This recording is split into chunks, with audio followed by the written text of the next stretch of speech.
بسم الله الرحمن الرحيم. السلام عليكم ورحمة الله وبركاته. ولا ليال مالك استود كلا جوكتان. موضوع ما أنت أنك هذا هدو إلهي هذا وموضوع هذه مهم قف والبو أو نجمد أبه هداتهاي هو يهداتهاي معلن هداتهاي معمولة شركة معمولة هداتهاي يسيجود قفك بلا آدنك كلام مركولا رقميه وحلا جرب وحلوير هذا موضوع عن اللغة العربية الفروق الفردية كلا دوانانشها dadka u dhaxayso marka laga eego xagga maskaxda marka laga eego xagga xifdiga xagga fahanka xagga dulqaadka qof baa xifdiga ku fiican qof baa wuxuu ku fiican yahay fahanka qof baa wuxuu ku fiican yahay dadka si loo maamulo qof baa wuxuu ku fiican yahay dulqaadka oo waxaad arkay qof dulqaad badan qof aanan maaragtay waxba u dulqaadan karin shaqooyinka culus iyo waxa la midka ah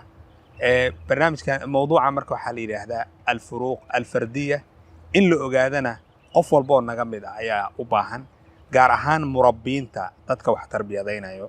عروض تربية دينا يا أما والد أهو أما معلن أهو جارهان معلمين تقرآن كا معلمين تبدارس حتى معلمين تجامعة ده يا أباهن إني وحكوا أجادنا وموضوع كم ده موضوعات كعلم قليل هذا علم النفس التربوي علم جاس أو علومته درسته قفك بالآدم مركو wax baranayo nafsaaniga ama xagga dareemahiisa waxa la xiriiro ayuu qeexaya furuq alfardiyada marka waxa laga qoray kutub fara badan luqadaha kala duwan lagu qoray markan mawduucan hadda aan diyaarinay aan alfuruq alfardiya uga hadlayno waxaan ku arkay dhowr iyo 10 cinwaan oo ka hadlaya alfuruq alfardiya maktabada aan fariistoon akhriska u fariisto kaliya maxaad moodaa marka adduunka jaamacadaha waaweynaa iyo maktabadaha waaweynaa adduunka iyo jaamacadaha iyo qalin jabinta ardayda iyo inta wax laga qoray meeqa ayay noqon kartaa walaalayaal marka waxaan rabnaa horta marka hore inaan qeexno kala duwanaanshaha dadka waxay yiraahdaan culimada khubarada cilmi nafsi tarbawiga waxa ay u kala qaybsantaa saddex qaybood oo waaweyn qaybta koobaad waxa weeye kala duwanaanshaha la xiriirto حاجة شكلية قفك بالآدم كشكليسة مثلا قف دير قف جابن قف عيلن قف عتاء قف عط قف مدو مدبدي بيدك كل دوين قف عس تامرك حالي هذا الفروق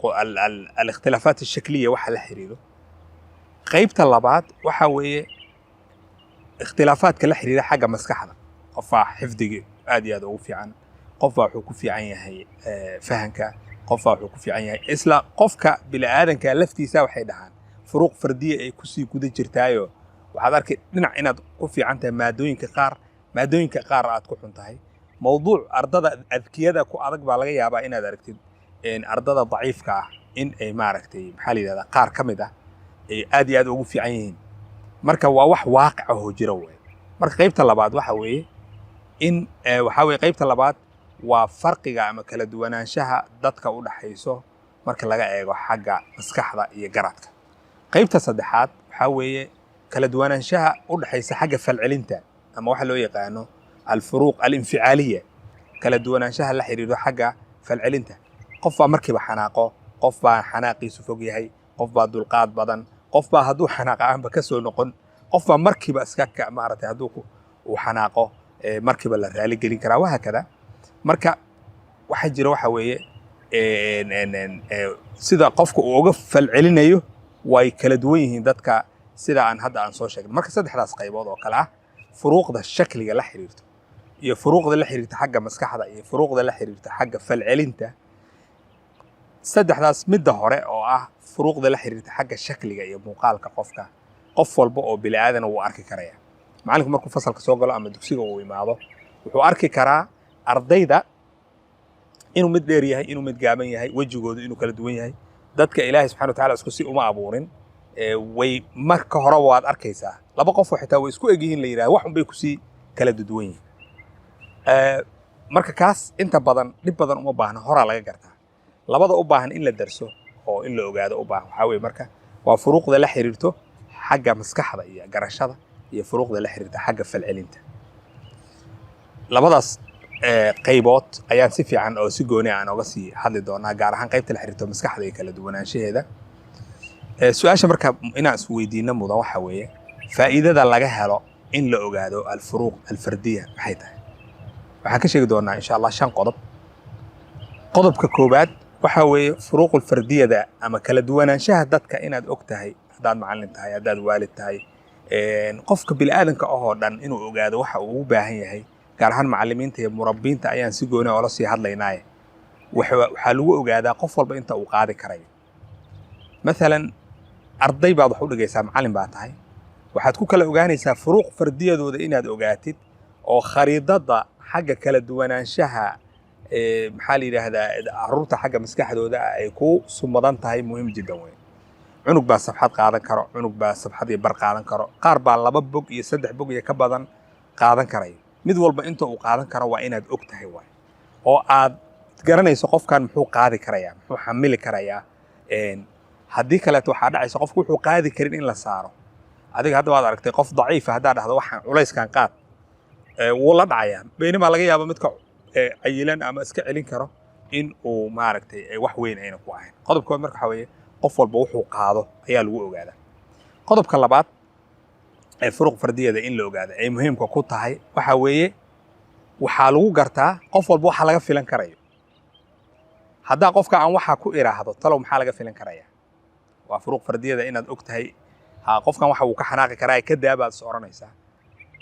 caruurta laftooda markaan wax barayno macallimiin aan nahay مثلا dugsi baad haysaa ama idaarad maamushaa waxaa laga rabaa caruur gruubaha waxay dhameeyeen suuratul mu'minuun waxaa laga rabaa inay suuratul mu'minuun dib oga baxaan oo suuradda isku xiraan marka waxaad ogaan kartaa Ahmed oo kale waxaa laga yaabaa inuu hal mar ka wada bixi karo laakiin cali 2 maalin inuu kala gooyo oo 5 bog oga baxo ayuu u baahan yahay marka wuxuu mid walba laga fili karayo horta waa inaad taqaan waalid baa tahay caruurtaada imtixaan galayso kulligood inaad tiraahdid 100% baa idin ka rabaa khalad waay waa inaad sii og tahay mid walba meesha laga fili karo qaar baa laga fili karaa meesha ugu sareyso ama mumtaaz ama darajooyinka ugu sareeya inay noqdaan qaar baa waxa laga fili karayaa inay dhexdhexaad noqdaan qaar baa laga fili karaa dhicitaan xitaa looga baqayaa qofka marka waxa laga filayo ayaa lagu sii ogaadaa qodobka saddexaad ee kamid ah ahmiyadda uu leeyahay waxa weeye in lagu kala ogaado takhasusaadka dadka loo kala wajahayo oo dawladaha cilmi baarista ku hormaray in badan oo kamid ahna ay ahmiyad gooni ah siiyaan qof maskaxdiis xifdiga ku fiican qofka xifdiga ku fiican inta badan waxa loo diraa luqadaha iyo taariikhda iyo waxa la xiriiray iyo ayaa loo diraa qof wuxuu ku fiican yahay wax isku dardarka iyo kiimikada iyo waxa iyo in la sameeyo takhasusaadka science-ka la xiriira loo diraa qof wuxuu ku fiican yahay hadalka iyo geesinimada ayuu cunug caruurta kamid ku fiican yahay waxa loo diraa waxyaabaha public speaking-ka u baahan ama waxa la yiraahdo khitaabada dadka hortooda in laga hadlo inuu wariye noqdo inuu dadka la hadlo inuu lecture soo jeediyo iyo waxa la midka marka tasniif meesha loo wado qof walba meel uu galaya takhasuskiisa lagu kala gartaa waalid haddaan nahay مثلا caruurtaada kulligood inaad hal meel oo adiga rabtid ku shubtid waa khalad waay waxaad arki kartaa cunug baa xifdiga daciif ku ah cunuga hadduu xifdiga daciif ku yahay waxyaabaha xifdiga ku badan waa in laga yareeyo qasab waay مثلا cunug xifdiga daciif ku yahay haddaan iraahdo 100% inaad quraanka xifdisaa laga rabaa waxaa laga rabaa inaad itqaanisid waxaa laga rabaa waliba inaad qiraa'aad sii gashido aad shaatibi iyo aad xifdisid oo durrada xifdisid oo 10 cashar kubra aad waliba tartanno ku gashid baa laga rabaa arinta marka waxa weeye cunuga wadadiisi ma hayo wadada waxa uu ka bixi karo waa in xageeda loo leexiyo cunug darajaadkiisa ay daciif ahaayeen kuliyada tibbiga hadaa geysid oo science-ka ku xuma مثلا hadaa tiraahdo kuliyada caafimaadkan ku shubaya khalad weyn ba halka ka soo baxay qodobka ku xigo oo afraad waxa weeye kala duwanaanshaha dadka inaad og tahay gaar ahaan macallimiinta gooni u ah iyo maamulayaasha madaarista iyo dugsiyada quraanka waxa weeye caruurta gruubyada aad u kala qaybinaysid ayaad garanaysaa مثلا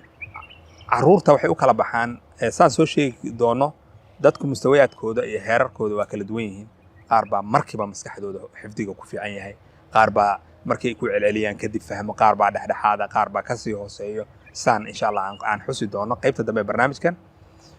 marka waxaad ku kala ogaanaysaa gruubyada u kala qaybinaysid cunug 3 safx xifdin karayo cunug bog uu dib ku yahay in isku meel la geliyo khalad weeye marka macalinku hadduu 20 arday hayo shardi ma aha 20 kuba inay soo socdaan ama 15 kuba soo socdaan 3 group uu si kala qaybin karaa group 2 safxay xifdin karaan جروبنا صفحات بحفظ كران جروبنا هاف بابا دبكو أهبا مركا حلو كلا جرتا قيبها كلا دوان هاد وكلا قاديس أرضيدا حتى دريرس كلا جاب حيو عروتو دن وإني حزب كبحان هادو معلم كله وحاوي أرضي بدل ما كسو بحي كريم أرضي با حزب كبحي كرتو قاربا لبا كبحي كرتو وما إلى ذلك قفل بمركا وح وقادي كرو إلهي سبحانه وتعالى دتك مسلمين runtii Soomaalidu waxay leeyihiin eray cajiib ah oo markii mowduucan laga hadlayo muhiim ah waxa weeye waxay dhahaan shanta farood Ilaahay ma simin shanta farood Ilaahay ma simin marka shanta farood Ilaahay ma simin waa aragtay faruhu islaama eko way kala dheereeyeen midba midda kale wax bay kaga duwan tahay marka shanta farood Ilaahay ma simine waa inaad qof walba wuxuu qaadi kara asaartid oo caruurtii sida aad u kala saartid qodobka shanaad ugu dambeeyo oo kala duwanaanshaha dadka in la ogaado ay muhiim ku tahay waxa weeye qof walba waxaad ogaanaysaa dhinacuu ku fiican yahay iyo dhinacuu daciif ku yahay aabaha hadaad ogaanaysaa hebel wuxuu ku fiican yahay iyo hebel wuxuu daciif ku yahay cunug baa wuxuu ku fiican yahay fahanka cunug kalena wuxuu ku fiican yahay xifdiga cunug baa wuxuu ku fiican yahay farsamada مثلا waxyaabahan xusuusto waxa kamid ah markaan ardayga ahaan jiray ayaa wiil arday ah oo aan qaraabo ahayn saaxiibana ahayn oo isla ekeen ayaa jiray marka anna dhinac baan kaga fiicnaa isagana dhinac buu iga fiicnaa waxyaabahan xusuusto waxa kamid ah wuxuu aad ugu fiicnaa farsamada ninka wuxuu sameyn jiray intuu suuqa aado ayuu wuxuu soo gadanayaa bateriyaha yar yar oo saacadaha la geliyo oo group ah buu soo gadan saacadaha caaga ah buu soo qaadani qof mid ay ka dhuntay oo meel yaalo caagadaha saacadaha caaga oo meel taala haduu arko ama dhagteeda xitaa uu arko uu soo qaadanaya markuu soo qaato guriga imaado uu farsameyn mid kale uu gelin dhagtii buu ku dhajinayaa bateri buu gelin qof uu marka u hibeynaya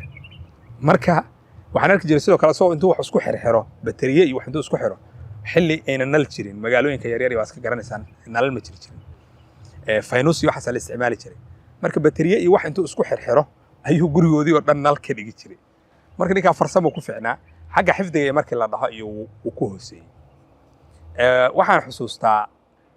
maadooyinka iyo xifdiga iyo ana uga horreyn jiray laakiin markay wax yar iga halaabaan ama saacad iga halowda ama wax farsamo asaan u dhiibi jiray marka qof walba Ilaahay subhanahu wa ta'ala wuxuu siiyay waa risqiga Ilaahay uu qaybiyo mawaahibtu waa nooc min risqiga oo Ilaahay uu dadka uu qaybiyo marka qof walba in la ogaado waxa uu ku fiican yahay ayaa loo baahan inta kaliya ma ahan macalinka waalidka murabbiga waxa laga rabaa qof walba meel uu ku fiican inuu ku dhiirigeliyo annaga inta badan qofka meel uu ka buka ayaan ka weerarnaa waxaad maqli damiin baa tahay baadiyaasha waxa la dhihi jiray iyo tuulooyinka damiin dabshid dabka habeenka la shito looxda lagu akhristo ayaa shid la dhihi jiray bay dhahay kulli anigu ma arag laakiin qoryaha intii la soo guro ayaa dabka shid la dhihi damiin dabshid aha tahayo de dabka uma shida adigu waxaad garanaysid mana damiinimadu Ilaahay baa qaybiyo garaadka wax uu qofka asagu dantiisa ku doortay ma aha marka wuxuu dantiisa asagu uu dooranin in aad ku maaragtay cadaadiso ama waa khalad waay marka macallinka waxa laga rabaa ama waalidka ama murabbiga qofka cunug baa cod qorxan laakiin xifdigu ku xun ma sha Allah hebel codkiisa waa jamiil jiddan waa ahsan min ahsan al-aswat fi al-madrasa wa ina dhihi kartid oo ku dhiirigelin kartaa arinta mid kaleete codkiisa waa xun yahay laakiin fahamku ku fiican waxaad arkay qof khidmadda ku fiican oo Ilaahay uu sahlay maaragtay calaaqaad ijtimaaciya iyo soo dadka oo la dhaqmo uu ku soo dhaweynaya oo ka hor imaanaya si fiican buu kula hadlaya midkan kale xifdiga badan darajada fiican keen waxa laga yaabaa in looga fiican yahay dhinacaas ayaa dhici karaysa marka qof walbo meel umbu marka uu ku sitaa walidaalika nabiga kaleey sallallahu alayhi wasallam xadiis saxiixa waxa uu laga wariyay inuu yiri ar'afu ummati bi ummati Abu Bakr ummadayda midka ugu naxariista badan waa Abu Bakr wa aqwaha ala al-haqq Umar Umarna waa midka xaqa ugu adkaanta badan adbu xaqa ugu adagay wa afraduha Zayd ibn Thabit xaga dhaxalka cilmiga dhaxalkana Zayd baa ugu badayo wa aqdaha Ali ibn Abi Talib qadaagu aad iyo aad khatar waxa qisas fara badan baa yaa laga wariyaa maaragtay oo arinta ku saabsan kutubta fiqiga iyo kutubta taariikhda iyo intaba laga heli karaya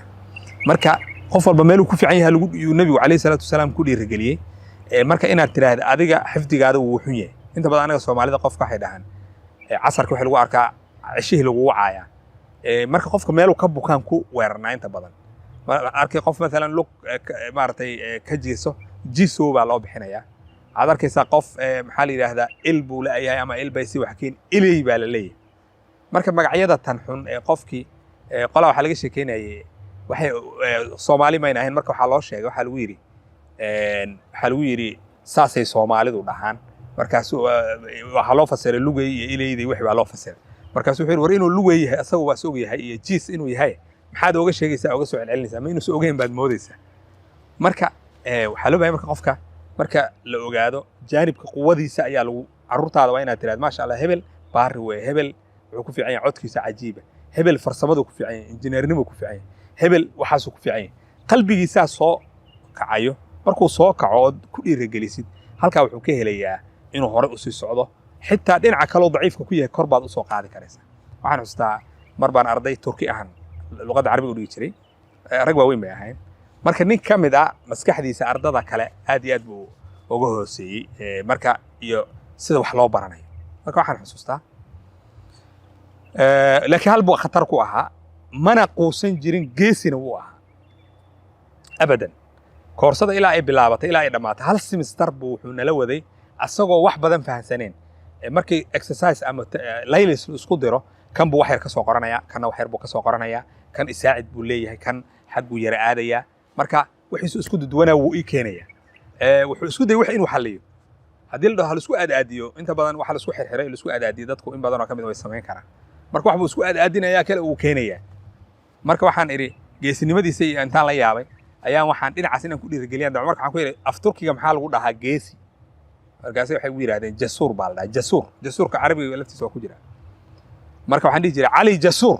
cali waa nin jasuur ah oo maaragtay geesi ah marka waxaan arki jiray inuu farxayo nin kale jiray marka asaga la dhigan jiro asagana aad iyo aad bilowga markaan ahayn buu naga harayba oo uu la socon waayay maskax ahaan casharka la dhigayo maca dalika wuxuu ahaa nin qayb kale ku fiicnaayo nin munadam ama organized oo nidaamsan buu ahaa shandad qurxan buu wataa warqadihiisa ugu dhex jiraan dowladda aan dhigayna iyo warqadaheeda wixii ku saabsan iyo xiliyaday dhamaanayso iyo time table-keeda iyo warqadda haddaan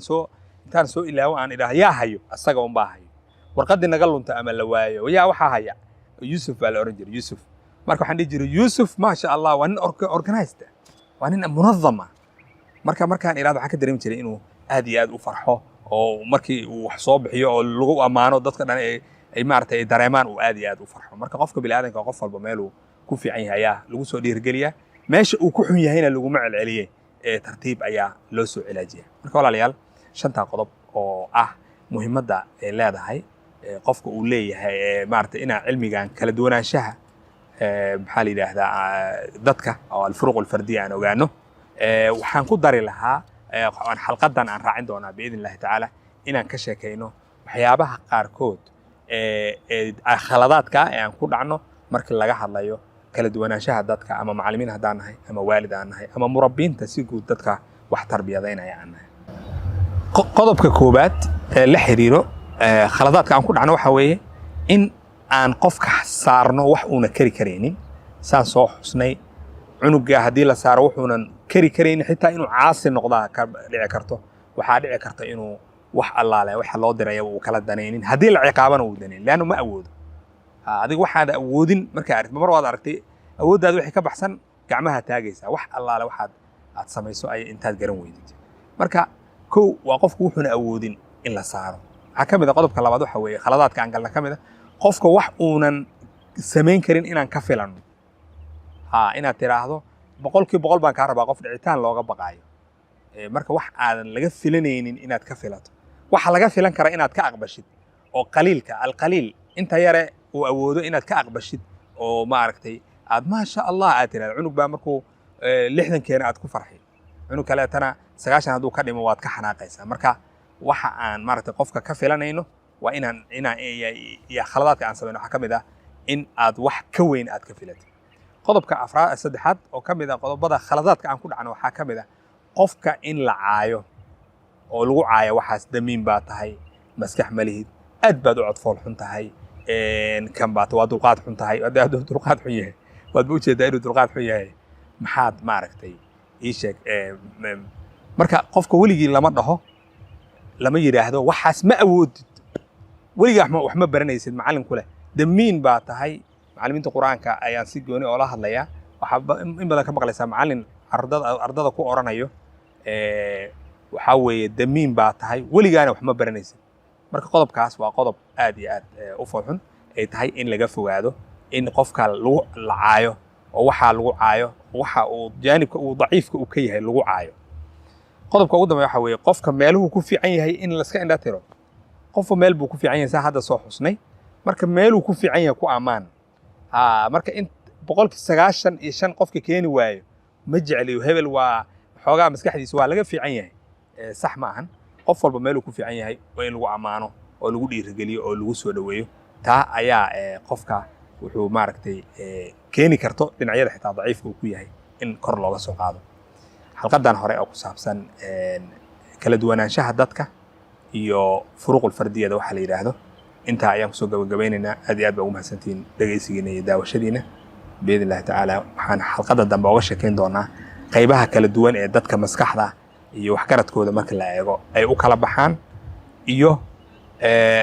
nasaaix iyo talooyin si gooni ah macallimiinta ugu wajahan aad iyo aad baa u mahadsantihiin barakallahu fiikum assalamu alaykum wa rahmatullahi